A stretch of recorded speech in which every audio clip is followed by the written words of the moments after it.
Jebretin, selamat malam. DPI live hari Senin. Sekarang udah balik lagi ke jam normal ya, jam 8 malam. Dan malam ini bersama gue Nesa Novika, Bang Valen, ada Koci dan juga Mas Aryo. Kita akan buka habis lebaran ini dengan penuh keceriaan.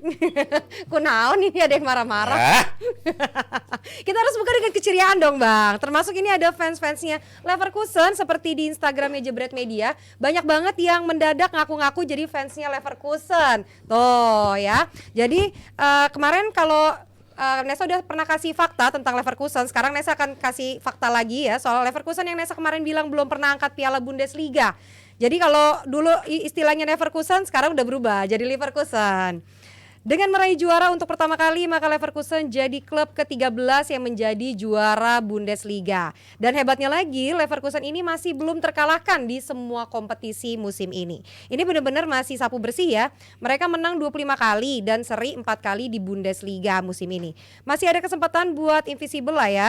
Dan masih bisa menjuarai Liga Eropa seperti musim 87-88. Waktu itu namanya aja masih UEFA Cup. Dan juga juara di DFB Pokal sejak terakhir kali tahun 92-93. Abang, ini gimana Bang lihat mendadak banyak yang ngaku-ngaku fans Leverkusen? Ya namanya juga tim lagi menang ya. Jadi ya orang tiba-tiba ngaku. Mungkin mereka fansnya Alonso. Akhirnya ikutan bilang fansnya Leverkusen kan gitu. Kayak gua kan emang senang sama Alonso sebelum kenal sama Mourinho. Ya setelah kenal sama Mourinho itu mainnya itu binasa itu ya, mainnya kasar sekali gitu kan. Tapi ya apa mau dikata, ternyata pelatih-pelatih Spanyol ini memang berbakat ternyata ya.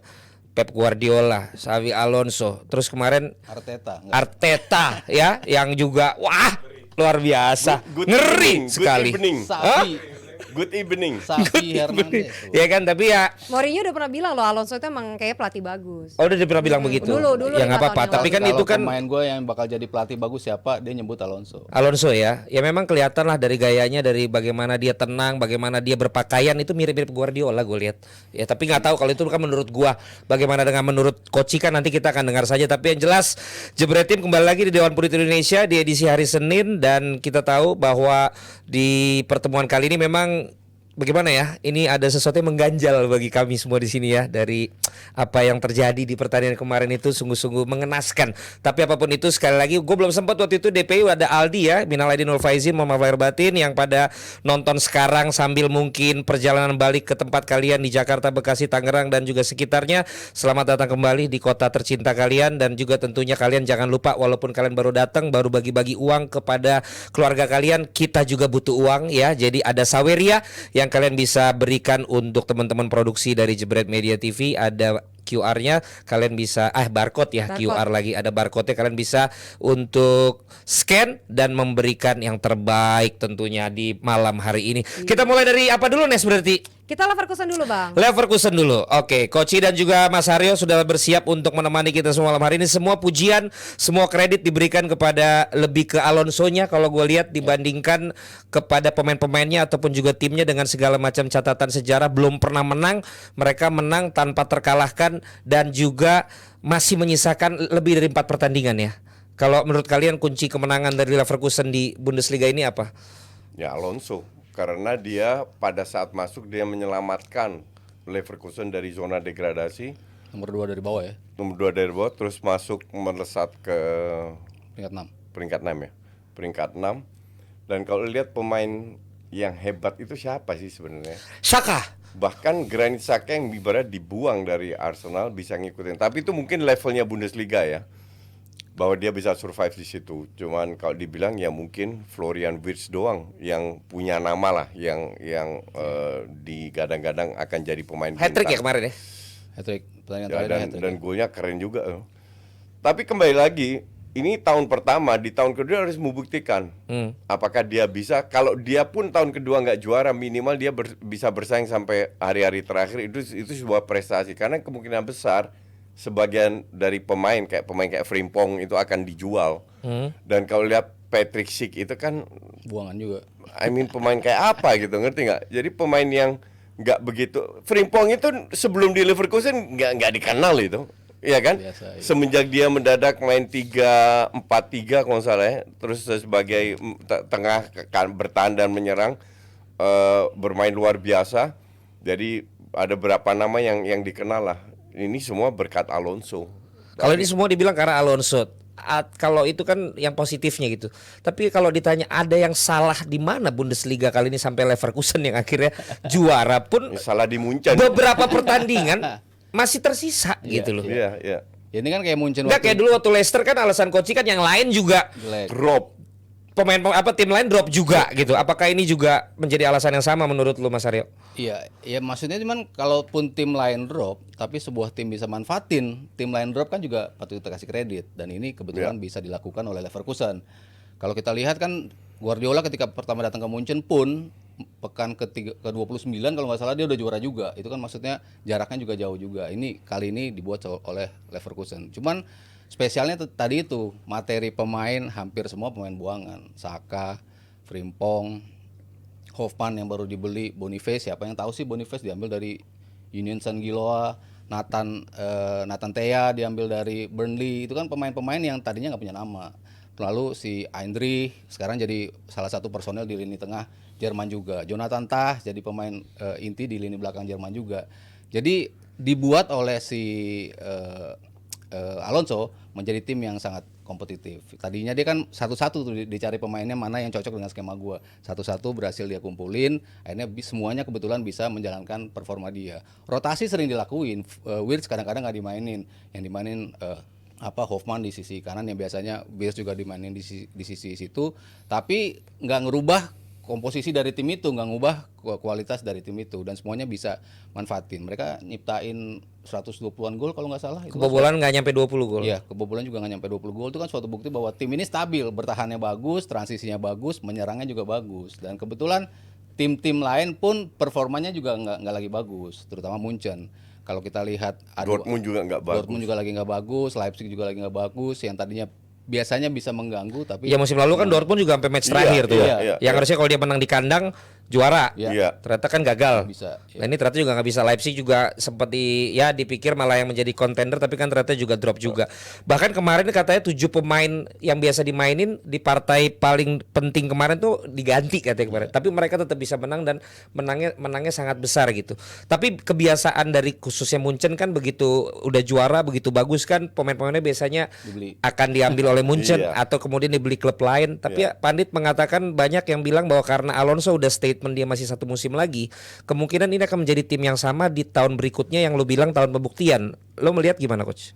Gue sih nggak yakin. Nggak yakin? Ujungnya enggak lah. Pemain itu kan mikir dompet sendiri, apalagi pemain zaman sekarang. Sekarang asumsi salah satu pemain penting atau 2-3 pemain penting harus perpanjang kontrak. Alonso stay setahun. Habis itu kemungkinan dia akan ke Madrid, kemungkinan karena kontrak Ancelotti juga habis. Terus pemain mau kemana? Mending sekarang mumpung lagi di atas punya bargaining power. Kalau gue jadi agennya gue bilang jangan stay. Mumpung sekarang lagi bagusnya, lu punya bargaining power kuat, lu harus pindah. Dan mumpung banyak yang mau beli. Asumsi tahun depan flop. Oke, Munchen lebih kuat, Dortmund lebih kuat. Terus mereka rank 2, rank 3. Udah nilai lu udah menurun. Tapi kalau akhirnya pada pindah seperti itu, menurut lo pembuktian Alonso tadi akan terhadang apa enggak? Nah ini kita lihat justru pembuktian akan di tahun kedua. Kalau dia nggak juara tapi bisa bersaing sampai kayak Dortmund tahun lalu sampai luar biasa untuk gue. Tapi kalau dia seandainya Champions League aja nggak lolos, ya dia butuh waktu lagi untuk menjadi pelatih besar. Apa yang spesial menurut lo Alonso? Lo kan termasuk yang sulit untuk memuji pelatih ya. Lu tadi bandingin Alonso sama siapa? Sama Pep kan? Pep Ya gue ngeliat juga situ dari sisi. sama Arteta enggak ya? Enggak. Pep kan. Lebih ke Pep dari Karena? sisi posisi pemainnya. Gini, pelatih yang dulu sebagai pemain tengah, at least dia menguasai cara menyerang dan bertahan. Dua-duanya ya. Ya, gue lihat banyak pelatih yang sebagai pemain belakang atau pemain depan, nggak semua ya, tapi banyak. Dia mengatakan susah. Ya contoh paling salah satu Marco van Basten lah. Dia bilang dulu waktu gue sebagai pemain tugas gue cetak gol dan gue hebat dari hal itu. Tapi waktu gue jadi pelatih, gue harus kuasai semua. Nah sementara kalau pemain tengah, lu udah tahu kasarnya lah bertahan gimana, menyerang seperti apa. Jadi itu sebuah plus point. Ini hanya plus point ya, tapi kembali lagi ke karakter. Gue setuju banget kalau dia Pep banget. Iya, Beda generasi kan. Pep sama dia kan dilatih oleh 4 pelatih besar lah ya. Ya. Bisa dibilang ya satu Rafa Benitez ketika di Liverpool juara Liga Champion, lalu Ancelotti sendiri ketika di Madrid, lalu si Pep Guardiola ketika Munchen. di Munchen. Jadi dia memang sempat Mourinho enggak ya?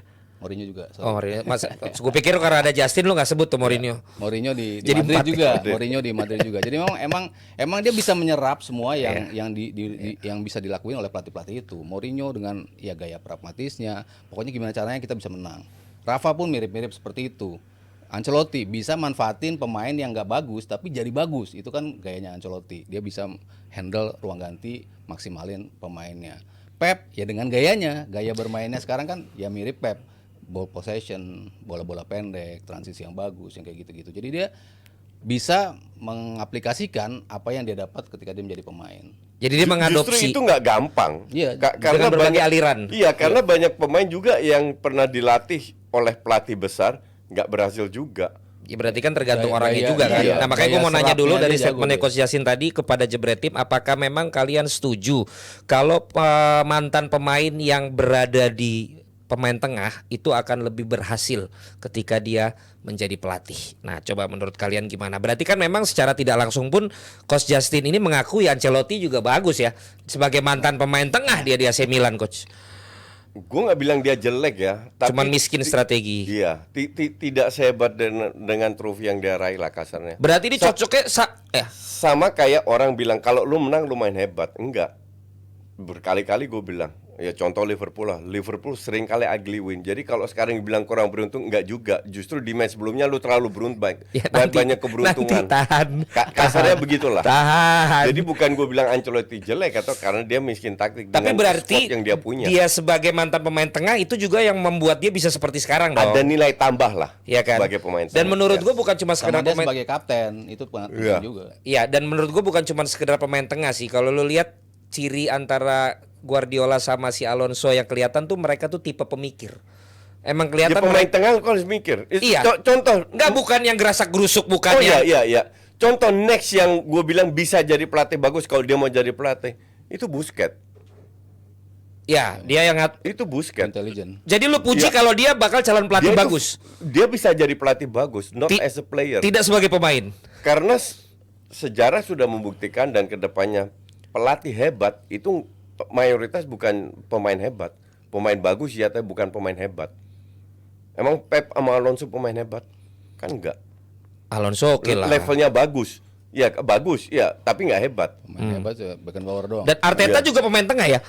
Menengah juga. Jadi emang Iya. benar. Karena yang pemain tengah tuh harus bisa mengatur Iya, Iya, menjembatani. serang dan bertahan. permainan tim. Iya, Itu ada di betul, mereka. betul. Itulah pemain tengah. Berarti gue cocok jadi pelatih, coach. Kalau Bisa kiper jadi jadi. pelatih ada nggak sih bang? Apa? Kalau kiper jadi pelatih? Kiper jadi pelatih Ada Dinozov. Dinozov Itali. Iya. Ya. Tapi ya, gue waktu jadi Kiper? Enggak, waktu gue masih melatih timnas ya. Gue itu nggak pernah mau kiper gue punya kiper yang luar biasa Ade. Ade Lesmana sama Yos Adi itu gue beruntung punya 2 kiper yang luar biasa. Gue nggak pernah mau kiper gue jadi kapten Karena karena Komunikasinya. komunikasi terlalu jauh, ngaruh tuh ya. ngaruh untuk gue. Padahal lapangan futsal kecil, coach. Sekecil-kecilnya kalau dalam di pemain lu di depan lu lebih baik antar pemain komunikasinya bukan dengan kiper yang jauh. Itu lapangan kecil tuh ya. Iya. Gimana lapangan gede tuh? Ya apalagi lapangan gede. Lebih sulit lagi, penonton berisik segala Iya, macam iya. ya kan. Ya berarti bisa dibilang ini semua sementara ini keberhasilan dari Xabi Alonso, dan ini seru ya kalau dia ke Liga Inggris ya harusnya ya. Karena dia akan ketemu dengan Pep Gue Guardiola. nggak yakin dia mau ke Liga Inggris. Feeling gue sih ke Madrid, makanya dia perpanjang setahun lagi. This guy kan orang pinter bukan tolol. Dan dia pernah main di Liverpool, pernah main di Madrid. Ya jelas-jelas dari sisi bukan tradisi. Jadi maksud lu kalau untuk ke Liga Inggris tuh nanti dulu aja juga sebagai Iya, pelatih itu iya, lebih iya. bener. Iya. Mendingan lu dari Jerman, kalau dia berhasil di sini, Spanyol. momennya tepat untuk ke Madrid. Oh. Karena Ancelotti nggak perpanjang dan Madrid pasti ngeliat juga dong. Dan Madrid pasti incer juga dong. Dan kalau Liverpool asumsi siapapun pelatih barunya performnya bagus kan nggak mungkin dalam setahun dipecat diganti kan. Jadi lebih realistis ke Ya, Madrid. dan isu ke Madrid kan emang udah lama. Iya. Dan karena Ancelotti akhirnya memperpanjang, makanya dia stay Dan bahkan casualnya tuh sama banget sama Guardiola ya. gaya-gayanya. Dia juara kemarin cuma pakai cardigan, sweater gitu dan segala Dia macam. Pirlo tuh mirip-mirip. Dia joget-joget nggak? Kayaknya enggak nih Enggak dia. ya. Oh enggak, itu cuma di Liga Wakanda yang selebrasi joget. Berarti lu nggak 02 ya? Ini. Gue 02 gue.